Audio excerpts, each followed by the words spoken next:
नमस्कार. मी प्राध्यापक डॉक्टर प्रल्हाद दुधाणे, के.व्ही.एन. नाईक महाविद्यालय दिंडोरी, राज्यशास्त्र या विभागाचा विभाग प्रमुख असून या महाविद्यालयामध्ये गेली 17-18 वर्ष अध्यापनाचे कार्य करत आहे. आज मी आपणास राजकीय विचार प्रणालीचे स्वरूप आणि व्याप्ती या विषयावर मार्गदर्शन करणार आहे. राजकीय विचार प्रणालीचे स्वरूप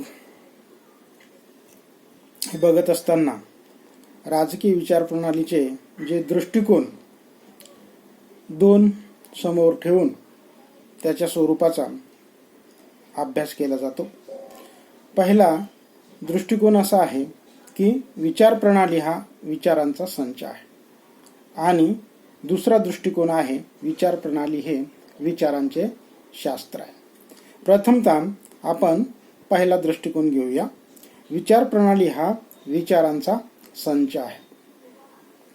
आता प्रचलित समाजात एक विशिष्ट समूह असतो. तो एखाद्या विशिष्ट सामाजिक, आर्थिक आणि राजकीय संघटनेस योग्य अथवा अयोग्य ठरवत असतो. म्हणून विचार प्रणालीच्या श्रद्धेचा विषय समोर येतो. वैज्ञानिक आधारित हे घेतला जात नाही. स्वतःच सत्य मानून त्या विचार प्रणालीचं लोक अनुकरण करतात. तिची सत्यता पडताळून पाहावी अशी त्यांना कधी मनामध्ये शंकाही वाटत नाही किंवा गरजही वाटत नाही. भिन्न भिन्न समूह भिन्न भिन्न विचार प्रणालीचे समर्थन करत असतात. त्यामुळे त्यांच्यात मतभेद निर्माण होणे स्वाभाविक असते. विचार प्रणाली समाजात राष्ट्रीय व आंतरराष्ट्रीय पातळीवर सहकार्य आणि द्वेषमूलक संबंधात प्रोत्साहन देते. राज्यशास्त्रात विचार प्रणाली ही साधारणतः उदारमतवाद, मार्क्सवाद, समाजवाद, साम्यवाद, पुराणमतवाद, छिदवाद, फॅसिस्टवाद, अराज्यवाद, अधिकारशाही, गांधीवाद या विचार प्रणालीचा समावेश या विचार प्रणालीचा संच या दृष्टिकोनातून केला जातो. आता या विचार प्रणालीमध्ये परस्परांमध्ये मतभेद असतात विचार प्रणालीच्या समर्थकांमध्ये. परंतु हे समर्थक जर उदार दृष्टिकोनातून एकत्र आले, आपसामध्ये चर्चा करून प्रश्न सोडवण्याचा प्रयत्न केला तर चांगल्या पद्धतीने प्रश्न सुटू शकतात आणि त्यावर चांगल्या प्रकारे उपाययोजना केली जाऊ शकते. परंतु तसं प्रत्यक्षात होत नाही आणि त्यामुळे कोणत्याच एका विचार प्रणालीचं अस्तित्व कायम स्वरूपाचं टिकून राहत नाही. आणि म्हणून इथे आम्हाला कोणत्याच एका विचार प्रणालीकडे विशेष लक्ष देता येत नाही किंवा कोणती तरी एक विचार प्रणाली चांगली आणि कोणती तरी एक विचार प्रणाली वाईट असं आपल्याला म्हणता येत नाही. तर थोडक्यात सांगायचा मुद्दा म्हणजे विचार प्रणाली हा एक विचारांचा संच म्हणून समाजातील काही घटक या विचार प्रणालीकडे बघतात आणि त्या दृष्टिकोनातून ती विचार प्रणाली स्वीकारतात. तर अशा प्रकारे विचार प्रणालीचा संच या दृष्टिकोनातून विचार प्रणालीकडे बघितलं जातं. तर दुसरा विचार प्रणालीचा स्वरूपाचा मुद्दा आहे विचार प्रणाली हे विचारांचे शास्त्र आहे. विचार प्रणाली हे विचारांचं शास्त्र आहे. हे विविध विचारवंतांनी विविध दृष्टिकोनातून स्पष्ट केलेलं आहे. ते आम्हाला त्या त्या विचारवंतांच्या दृष्टिकोनातून समजून घ्यावं लागेल. ट्रसी हा विचारवंत आहे. त्याने विचार प्रणालीचा अभ्यास करताना विचार प्रणालीकडे तो अनुभवजन्य दृष्टिकोनातून बघतो. ट्रशी विचारांच्या निर्मिती प्रक्रियेवर तो विशेष लक्ष देतो, त्याचा तो मोठ्या प्रमाणात अभ्यास करतो आणि तो असं म्हणतो की सभोवतालच्या भौतिक पर्यावरणातून विचार, संकल्पना उदयाला येत असतात आणि अशा अनुभवजन्य अध्ययन पद्धती हाच ज्ञानप्राप्तीचा एक मार्ग ठरतो आणि त्याच्यातून आम्हाला एक विचार प्रणाली, एक दृष्टिकोन, एक शास्त्र प्राप्त होते असं ट्रशी यांनी म्हटलेलं आहे. याच्या पूर्वी सुद्धा इंग्लिश तत्वज्ञ फ्रान्सिस बेकनने सुद्धा अशाच प्रकारचा दृष्टिकोन मांडलेला आहे आणि त्यावरून आम्हाला ट्रशीचा दृष्टिकोन हा इथे वस्तुस्थितीला धरून असतो आणि त्या प्राप्त परिस्थितीतून कशा प्रकारे समस्या उद्भवतात आणि त्यावर कशा प्रकारे उपाययोजना केली जाऊ शकते याच्यावर त्याने भर दिलेला आहे. त्यानंतरचा पुढचा दृष्टिकोन जो आहे तो म्हणजे मार्क्सनं मांडलेला दृष्टिकोन आहे. मार्क्सच्या विचारातून मार्क्सवाद हा तयार झालेला आहे. आता मार्क्सने 2 ग्रंथ लिहिलेले आहेत. त्या 2 ग्रंथामध्ये तो काय म्हणतो ते आम्हाला इथं बघायचं आहे आणि त्यानुसार तो आपला दृष्टिकोन कसा तयार करतो ते इथे आमच्या लक्षात येऊ शकतं. मार्क्सनं जर्मन आयडियोलॉजी आणि a contribution to the critique of political economy या ग्रंथामध्ये विचार प्रणाली ही भ्रामक जाणीवेचा आविष्कार असते असे म्हटलेले आहे. म्हणजे सामाजिक जाणीवांचा अभ्यास त्याने या 2 ग्रंथांमध्ये केलेला आहे आणि त्याने असं म्हटलेलं आहे की सामाजिक विकासाच्या प्रक्रियेमध्ये लोकांच्या भौतिक गरजा ह्या वाढत असतात आणि त्या वाढत्या गरजेतून एक विशिष्ट विचार पुढे येतात आणि ते विचार सामाजिक जाणीवांना मागे टाकतात आणि त्यामुळं भ्रामक जाणीवेचा हा विजय होतो किंवा आविष्कार होतो असं इथं आपल्याला म्हणता येईल. फ्रेंच क्रांतीने स्वातंत्र्य, समता, बंधुता या तत्वज्ञानाची घोषणा देऊन लोकांची अधिमान्यता तर मिळवली, परंतु वास्तवात नव्याने उदयाला आलेल्या मध्यमवर्गाच्या स्वातंत्र्याची हमी या फ्रेंच राज्यक्रांतीने दिली. परंतु हा मध्यम वर्ग म्हणजे मुठभर वर्ग होय. या मुठभर वर्गाच्या स्वातंत्र्याची हमी या वर्गाला मिळाली. परंतु त्याच्या पलीकडे आपण जाऊन जर बघितलं तर सर्वसामान्य कष्टकरी, शेतकरी, मजूर जो वर्ग आहे यांच्या शोषणाचा प्रश्न उर्वरित राहतोच. त्यांच्या स्वातंत्र्याचं, त्यांच्या समतेचं, त्यांच्या बंधुत्वाचं काय हा प्रश्न उपस्थित होतो. आणि म्हणून मार्क्स म्हणतो विचार प्रणाली ही सामाजिक जाणीवांचा अभ्यास करत नाही तर ती भ्रामक जाणीवेचा एक आविष्कार असते असं त्याने म्हटलेलं आहे. म्हणजेच त्याला म्हणायचंय त्याच्या पलीकडे जाऊन सामाजिक जाणीवेचा अभ्यास केला तरच आम्हाला खऱ्या अर्थाने समाजाच्या समस्या लक्षात येऊ शकतात आणि खऱ्या अर्थाने त्या समस्यावर उपाययोजना केली जाऊ शकते. त्यानंतरचा पुढचा जो दृष्टिकोन मांडणारा विचारवंत आहे तो म्हणजे जॉर्ज लुकास.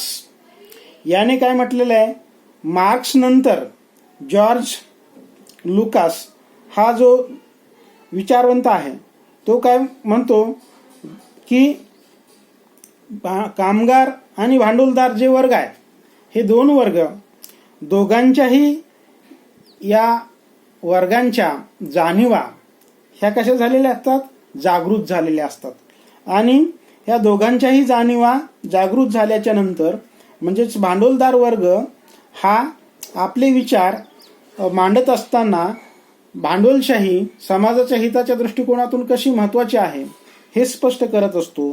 तर सर्वहारा म्हणजेच कष्टकरी वर्ग किंवा साम्यवादी विचाराचा वर्ग जो आहे तो साम्यवाद किती महत्वाचा आहे हे सांगत असतो. परंतु इथे यात गंमत अशी की भांडवलदाराचं वर्चस्व इथं टिकून राहतं आणि भांडवलदार हा सर्व समाजाच्या हिताच्या दृष्टिकोनातून म्हणजे भांडवलशाही महत्वाचं काम करते असं तो म्हणतो. परंतु प्रत्यक्षामध्ये मात्र तशा प्रकारे सर्वसामान्यांच्या हिताचं काम केलं जात नाही आणि म्हणून इथे भांडवलशाही ही म्हणजे फसवी आहे असं आम्हाला म्हणता येईल. त्यानंतर पुढचा जो दृष्टिकोन आहे तो म्हणजे मेनहॅम या विचारवंताने मांडलेला आहे. तो काय म्हणतो की सामाजिक परिस्थिती ज्ञानाचे स्वरूप निर्धारित करीत असते. आता कार्ल मेनहॅम या जर्मन समाजशास्त्रज्ञाने आयडिओलॉजी आणि युटोपिया या ग्रंथात मार्क्सचे विचार त्याने नाकारलेले आहेत. तो काय म्हणतो की ज्ञानाचे समाजशास्त्र ही संकल्पना त्यानं पुढे आणलेली आहे. ती पुढे कशी आणतो तर सामाजिक परिस्थिती ज्ञानाचे स्वरूप निर्धारित करते असा विचार त्याने मांडलेला आहे. विचार प्रणालीमध्ये अंतर्भूत असणारी भ्रामक जाणीव, विचार प्रणाली व कल्पितदर्श या दोन स्वरूपात आकर्षित होत असते. थोडक्यात वस्तुनिष्ठ ज्ञान निर्माण करता येत नाही ही कठीण बाब असते असं तो म्हणतो. म्हणजे बघा समाजामध्ये ज्ञान हे दुय्यम फुटावर पडतं तर सामाजिक परिस्थिती ही नंबर 1 ला तयार होत असते असं आपल्याला म्हणता येईल. सामाजिक परिस्थिती जशी आहे त्या परिस्थितीच्या चौकटीच्या बाहेर ज्ञान हे सहजासहजी सरकत नाही असं मेनहॅमनं आपल्या आयडिओलॉजी अँड युटोपिया या ग्रंथामध्ये म्हटलेलं आहे. आणि म्हणून वस्तुनिष्ठ ज्ञान निर्माण करता येत नाही ती कठीण बाब असते असं आपल्याला म्हणता येईल. तर ज्ञान हे एक प्रकारे भ्रामक जाणीव त्याला म्हणता येईल किंवा आयडियल विचार ही असं आपल्याला त्याला म्हणता येऊ शकेल. तर अशा पद्धतीनं आपण या वेगवेगळ्या विचारवंताच्या दृष्टिकोनातून विचार प्रणाली हे विचारांचे शास्त्र आहे हा दृष्टिकोन म्हणजे इथं बघितलेला आहे किंवा विचार प्रणाली हे विचारांचे शास्त्र आहे हा एक स्वरूपाचा मुद्दा आपण या 4 विचारवंताच्या वेगवेगळ्या भूमिकेतून इथं आपण स्पष्ट करण्याचा प्रयत्न केलेला आहे. त्यानंतर आपण राजकीय विचार प्रणालीची व्याप्ती किंवा राजकीय विचार प्रणालीचा अभ्यास विषय इथे आपण बघूया. यामध्ये काही घटक याच्यासाठी निर्माण केलेले आहेत त्या घटकांचा अभ्यास आपण करूया. पहिला घटक असा आहे विचार प्रणालीच्या वेगवेगळ्या प्रकारांचा अभ्यास.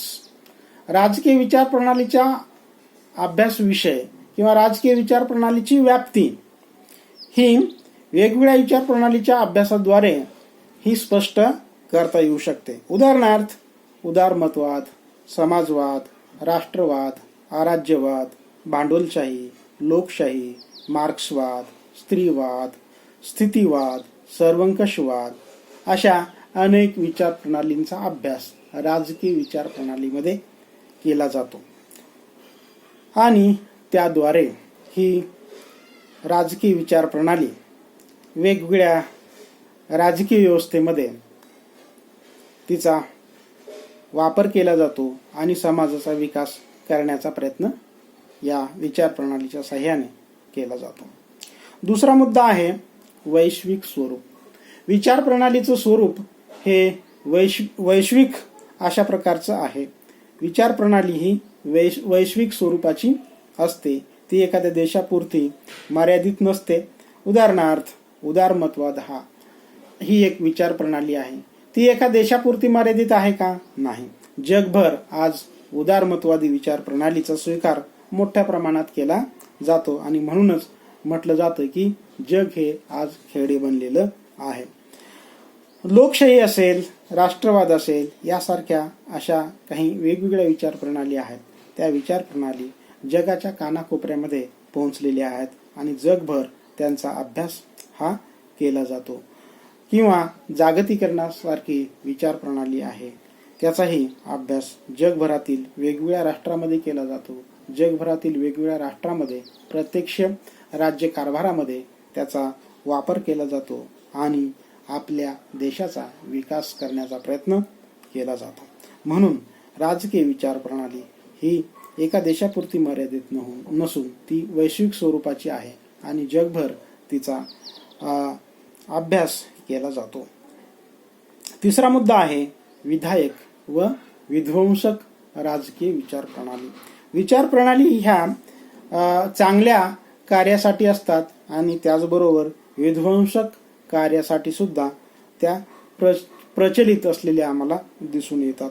तर यामध्ये विधायक विचार प्रणाली कोणत्या आहेत? तर त्यामध्ये लोकशाही आहे, राष्ट्रवाद आहे, गांधीवाद आहे. लोकशाहीच्या माध्यमातून सर्व जनतेचा विकास करण्याचा प्रयत्न केला जातो. सर्वांना राज्यकारभारामध्ये समाविष्ट करून घेण्याचा प्रयत्न केला जातो. राष्ट्रवादाच्या दृष्टिकोनातून म्हणजे आपलं राष्ट्र विकसित करण्याच्या दृष्टिकोनातून, प्रबळ करण्याच्या दृष्टिकोनातून, राष्ट्रीय एकात्मता निर्माण करण्याच्या दृष्टिकोनातून ही राष्ट्रवादी विचार प्रणाली आहे. तर गांधीवाद हा सुद्धा जगा आणि जगू द्या या विचारावर आधारलेली ही विचार प्रणाली असलेली आम्हाला दिसून येते आणि ह्या विचार प्रणाली विधायक स्वरूपाच्या आहेत असं आपल्याला म्हणता येईल. म्हणजे सर्वांचं भलं करणारे आहेत, जगातील सर्व नागरिकांचं भलं करणारे आहेत. तर विध्वंसक स्वरूपाच्या विचार प्रणाली सुद्धा असलेल्या आपल्याला दिसून येतात. या विचार प्रणालीमध्ये साधारणतः फॅसिझम, नाझिझम, मार्क्सवाद या विचार प्रणालींचा समावेश होतो. फॅसिझम सारखी विचार प्रणाली ही फक्त आणि फक्त आपल्याच देशाचं हित बघत असते. नाझिझम सारखी विचार प्रणाली सुद्धा आपल्याच देशाच्या हिताकडे जास्त भर देत असते आणि मार्क्सवाद सुद्धा विशिष्ट वर्गाच्या विचारांचंच हित जोपासत असतो, म्हणजे कष्टकरी वर्गांचंच हित जोपासत असतो. त्यामुळं दुसरी गोष्ट म्हणजे कष्टकरी वर्गांचं हित जोपासत असताना वर्गसंघर्षाची भाषा तो करत असतो आणि त्या वर्गसंघर्षामुळे रक्तपात होण्याची शक्यता नाकारता येत नाही आणि म्हणून आम्हाला इथं विचार प्रणाली ही विध्वंसक आणि विधायक स्वरूपाची असते असं एक विचार प्रणालीचं अभ्यासाचा विषय समोर येतो. त्यानंतरचा पुढचा मुद्दा आहे विचार प्रणालीला काही मर्यादा असतात. म्हणजे विचार प्रणालीच्या मर्यादा. विचार प्रणाली ही पूर्णपणे चांगली आहे, कोणतीच विचार प्रणाली पूर्णपणे चांगली आहे असं आपल्याला म्हणता येणार नाही. कारण प्रत्येक विचार प्रणालीमध्ये काही ना काही दोष असलेले आम्हाला दिसून येतात. उदाहरणार्थ मार्क्सवाद घ्या. मार्क्सवाद हा कामगारांचं हित जोपासत असतो, तर भांडवलदारांकडे दुर्लक्ष करत असतो किंवा भांडवलदारावर अन्याय हे मार्क्सवादामध्ये होत असतो असं आपल्याला म्हणता येईल. किंवा भांडवलशाही विचार प्रणालीमध्ये भांडवलशाहीचंच हित जोपासलं जातं, भांडवलदारांचं हित जोपासलं जातं, तर सर्वसामान्य कष्टकरी कामगार वर्गाच्या हिताकडे दुर्लक्ष केलं जातं. त्यामुळं आता कोणतीच विचार प्रणाली ही सर्वसमावेशक आहे असं आपल्याला म्हणता येत नाही. प्रत्येक विचार प्रणालीमध्ये काही ना काही दोष असलेले आपल्याला दिसून येतात आणि म्हणून असा एक विचार पुढे येतो की विचार प्रणालीचा अंत झाला आहे की काय. पण सारांश रूपाने असं आपल्याला म्हणता येईल की विचार प्रणालीचा अंत झाला नाही. विचार प्रणालींच्या मर्यादामुळे विचार प्रणालीचा अंत झाला आहे असे विचार पुढे येतात, पण प्रत्यक्षात विचार प्रणालीचा अंत झाला नाही, होणार नाही असे म्हणता येईल. आपण माझे हे राजकीय विचार प्रणालीचे स्वरूप आणि व्याप्ती संबंधीचे विचार शांतपणे ऐकून घेतलात त्याबद्दल आपला मनस्वी मी आभारी आहे. आपणास हे विचार निश्चितच आवडले असतील अशा प्रकारची मी आशा व्यक्त करतो आणि आपण या विचारांचा फायदा इतरांना व्हावा, इतरांनीही हे विचार ऐकावेत या दृष्टिकोनातून या व्हिडिओला आपण सबस्क्राईब करावे अशा प्रकारची अपेक्षा व्यक्त करतो. धन्यवाद.